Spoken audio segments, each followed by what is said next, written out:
Alright, people. Midweek report time. Back to the usual settings. Hopefully, we're into the last few months of being in these settings, and hopefully we can get a new setting soon enough over in the UK. Before we start talking about boxing, tremendous trip.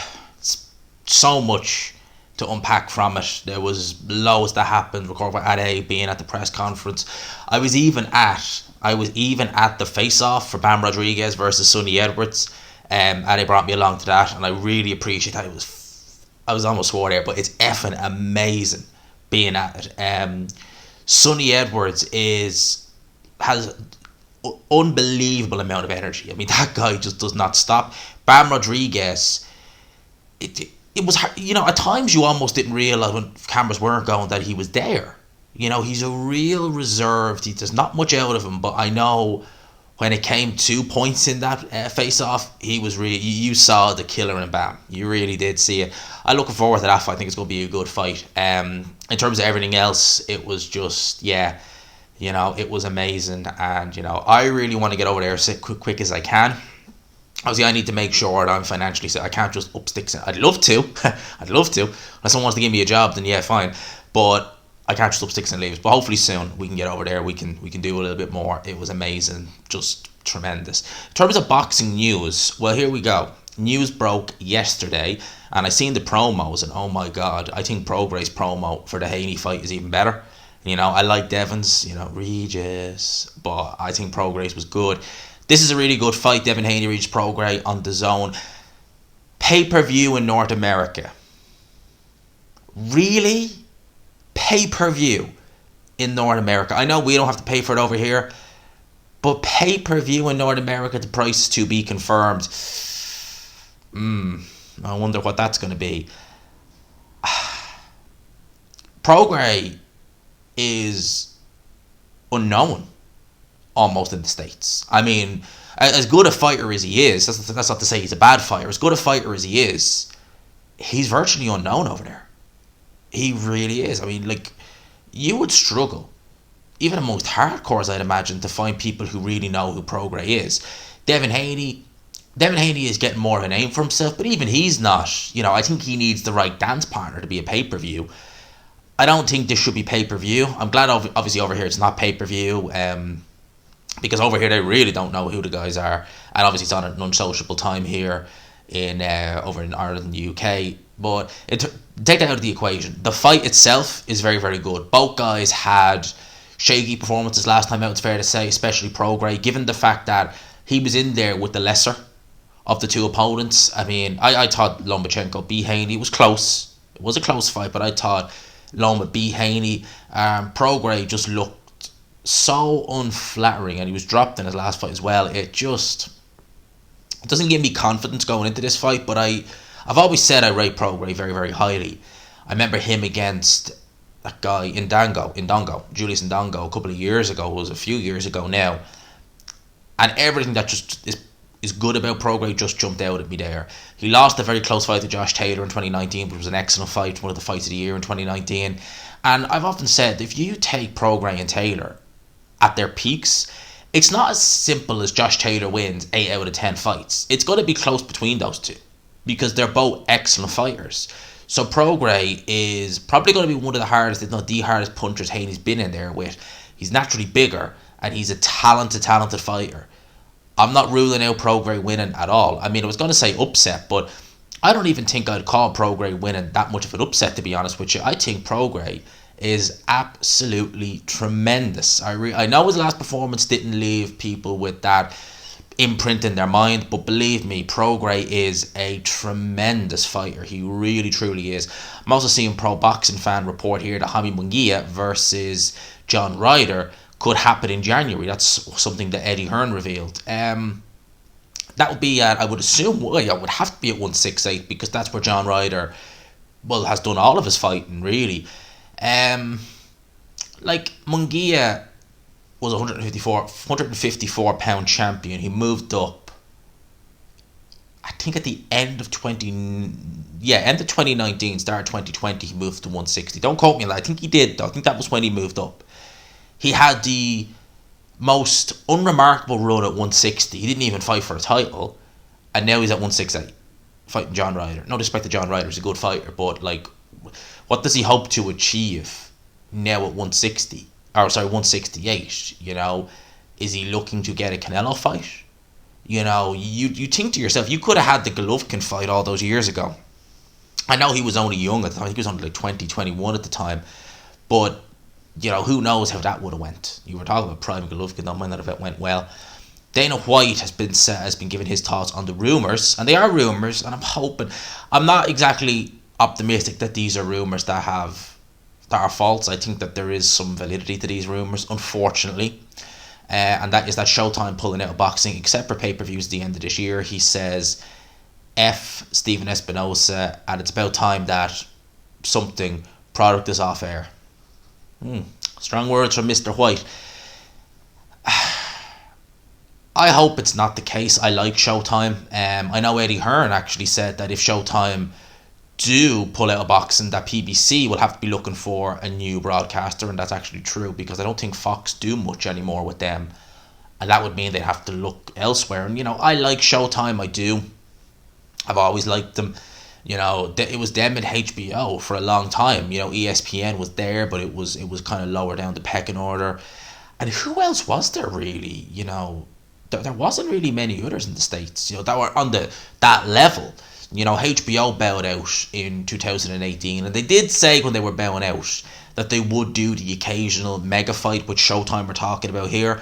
It's 2023, we're nearly 2024, and it's the back end of the year, and we've never had a HBO show since 2018, December 2018. So obviously that was a load of you-know-what, and I would imagine the same for Showtime, which is sad in a way. Like, I like Showtime, I did. HBO and Showtime were my go-to guys for boxing. You know, if Sky were doing an international fight night, which they used to do a lot of them back in the day, I'd always, like, even though I would have Sky on my TV, I could watch it, I'd always stay up and try and get a stream with the American commentary, because it was just better. And, you know, obviously HBO was I always say they were the gold standard. You know, Jim Lampley, Manny Stewart, R.I.P. when he was alive, Max Kellerman, Larry Merchant, obviously Roy Jones. They were the gold standard. Howard Letterman, they were the R.I.P. as well to him. They were the gold standard. Showtime were still very good.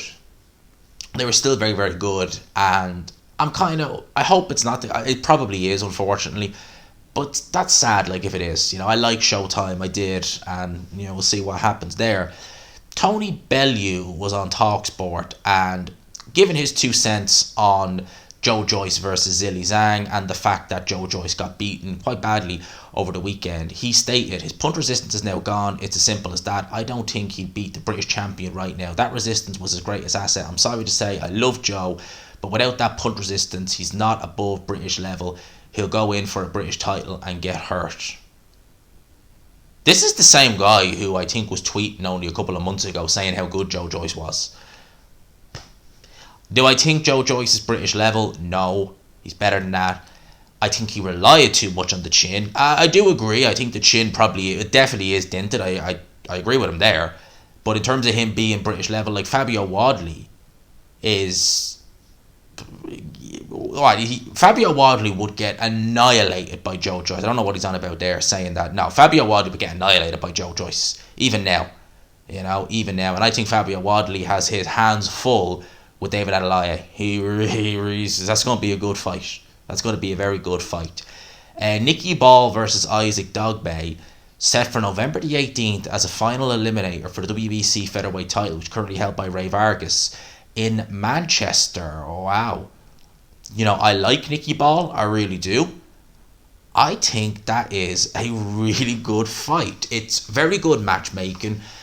I did think Isaac Dogbay, after both Navarrete fights, he really took real bad beatings in both them fights. He took a bad beating in the first fight and he got stopped in the second fight. Obviously he lost last time out against Robeisy Ramirez, but he was game in that fight.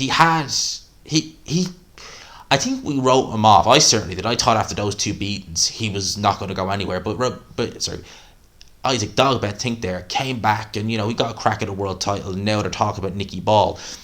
They were actually talking, and it's a good job this never happened. Does anyone remember in 2020, it was Tyson Fury was talking about having a fight, having a run out, and they were talking about doing the Royal Albert Hall. I remember this, And they were actually talking about doing Mick Conlan versus Isaac Dogbay.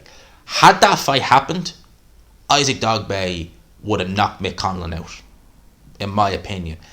And that never happened. And you could see that Dogbay was improving. I don't know where he is now, but if he has anything left, that's going to be a very competitive fight. Nicky Ball is one of my favourite fighters to watch. He is all action.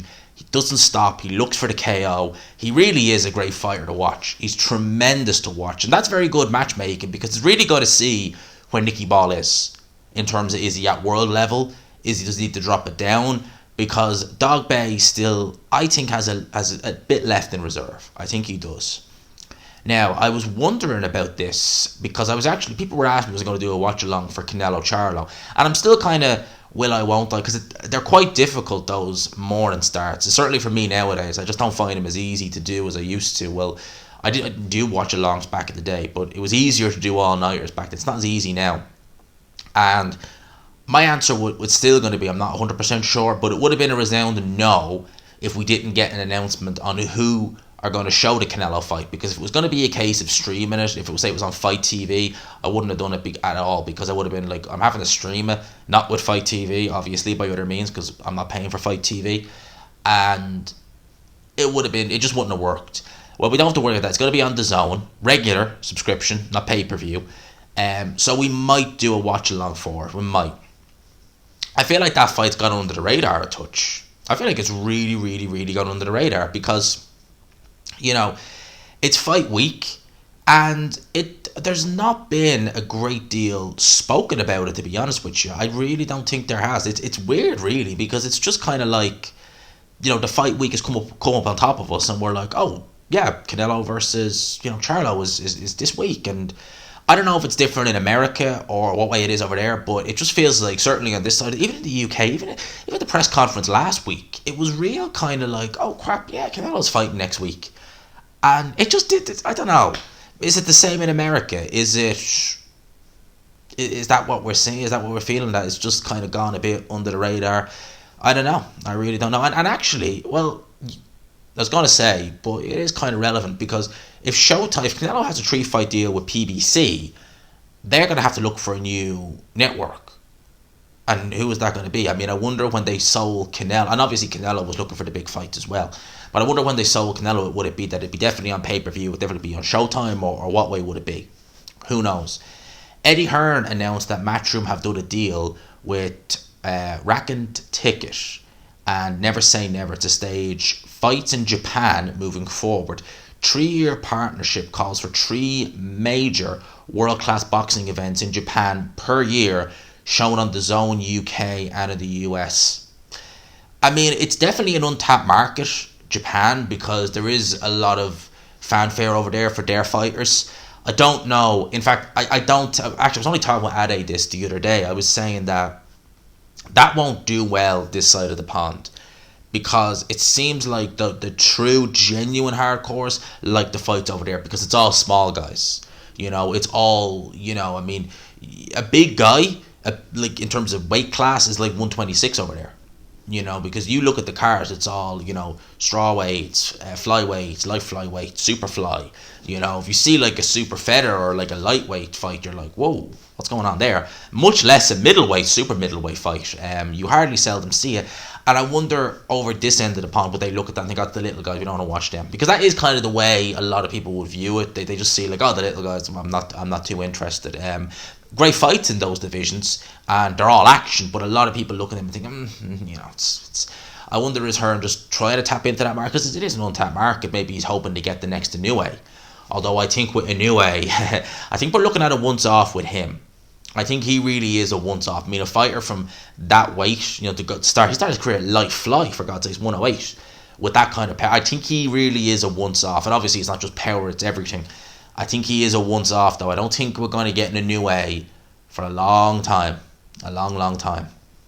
Now, Frank Warren was on TalkSport, and they were talking about Joshua versus Zhang. He says, it's a no-brainer, but I don't think they'll risk the fight against Zhang. If he catches Joshua with one of them, it'll be lights out, no doubt about that. Yeah, I like that. Look, I'm telling you now, right, that same shot that Zhang hit Joe Joyce with, Usyk, Fury, Joshua, Wilder, Sanchez, Bacoli, etc. They're all going down. They're all going down if they get hit with that same right hook. Zhang is a tremendous puncher. He really, truly is. Would Eddie Hearn at this moment in time risk Zhilei Zhang against Anthony Joshua? I don't think he would. It seems like the Wilder fight, certainly for the time being, is on the back burner. I think Frank Smith pretty much confirmed that. Also, it's unknown if Joshua's going to go out in December, because December is seeming a busy month for Matchroom in the US. And the rumour mill is that they're trying to do Eubank versus Benn in the UK on December 23rd, just before Christmas. I think Christmas is on a Sunday this year. Sunday or Monday, sorry, it's on a Monday this year. So that would mean that the fight would be on a Saturday night. So a Saturday fight night just before Christmas. Eubank versus, we'll go back to this now in a sec, but Eubank versus Benn. We still don't know where we stand with UCAT and the British Boxing Board of Control, but I just echo what Adam Cattrall said. Just because you can doesn't mean you should. I'll echo that statement. In terms of Zhang versus Joshua, I wouldn't imagine that Eddie Hearn would be looking at that fight, especially if there is the possibility of a Wilder fight next year. I mean, unless the Saudis want to just... I don't really think they would, though, because I was just going to say, unless they look at that and think there's more legs in that, more miles in that than a Wilder fight, but I don't think there would be. I don't think there would be. I could be wrong, but I don't think there would be, unless they're putting crazy money. Joshua ain't going to fight Zhang. They're not going to risk that. And to be honest with you, right now, at this minute in time, I'd make Zhang favourite.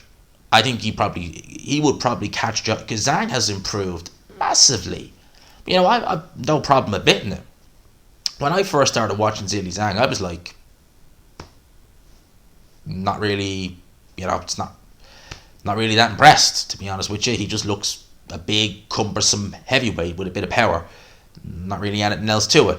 But over the last few years, he's been just phenomenal. Like, he really, truly has. He's been absolutely phenomenal. So, I think that's a very good fight. I'd watch it, certainly, but do I think it'll happen? Hell no. I would be amazed if that fight happens. I'd be absolutely amazed if that fight happens. So, Seconds Out Live got an interview with John Fury, and I might do a separate video on this. I might very well do a separate video on this. But John Fury, where was it? Sorry, that's the wrong quote. I'm trying to get the quote up for you here now. Yes, saying here that Tyson Fury is not interested in becoming undisputed champion. John Fury says, and I quote, "Anyone who believes a word Tyson says on the day is after me. It changes with the weather. He's not interested at 10 a.m. And it's 11 a.m. He's interested. So how can you take him serious? Tyson is a fighting man. If the fight makes good business sense, he's up for anything." So he's a fighting man, but it has to make sense. I thought he was any man, any place, anywhere. But we'll put in inverted commas. Has to make sense from a business point of view. That's changed, John, over the years, hasn't it? It used to be any man, any time, any place. You were fighting men. You'd fight everyone, within reason, of course, And John Fury, I'll fight any man over the age of 50, Mickey Teo. But here's the thing. In Billy Joe's trailer park. Excuse me, or Billy Joe's backyard, one or the other. That doesn't quite jive with what you were saying before that, John, now does it? In terms of Tyson Fury, I think that's one of the most truthful things he said. Because you got to look at a man's actions. Actions speak louder than words. And the way he's been over the last year, maybe more, him saying he's not interested in undisputed, I actually believe it. It's one of the few things he said over the last year that I do believe, because his actions tell me he doesn't give a damn about undisputed. All he's looking for is the biggest amount of money. So John Fury said he'll fight any man, any time, any place. Yeah, well, Francis Ngannou. So from a business point of view, you're saying, it makes us a lot of money, but he's never boxed before. It's like... honestly, and the thing with John Fury is that anyone in Team Fury who even dares, spill the beans or let the cat out of the hat, he's straight on them like that. And, you know, he's always making... Like, look at Sugar Hill. When Sugar Hill was here to train Lawrence Okolie for the David Life fight, and he said, look, I'm flying back. I'm not training Tyson Fury. Straight away, you John Fury, you know. Obviously, Sugar Hill's back in America saying, you know... And actually, interestingly, I've seen Sugar Hill is back in camp with Tyson Fury. And John Fury was saying that the next time Sugar Hill sees him, well, you know, I wouldn't want to be him. Well, Sugar Hill is still here. He's still, you know, firing all cylinders. He seems absolutely fine. So, John Fury is all talk. All talk. That's all he is. That's all John Fury is. All talk. In terms of Tyson saying that he's not interested in Undisputed, I believe that that's legit. I believe that's true. Do I believe that if they offered him an extreme amount of money, we'd get it? Yeah, but I think it looks like that's the only way we're going to get it. If it's a astronomical amount of money to warrant the risk, yeah, he probably will get it. But unless it's that, he ain't going to fight Usyk. He's just going to do these gimmicky fights, which would be fine if you gave your title away. If you chucked your title in the bin and said, I no longer want the responsibility of being heavyweight champion. I don't want the obligations that come with it. I don't want the responsibility. You guys take it, fight over it, do whatever you want.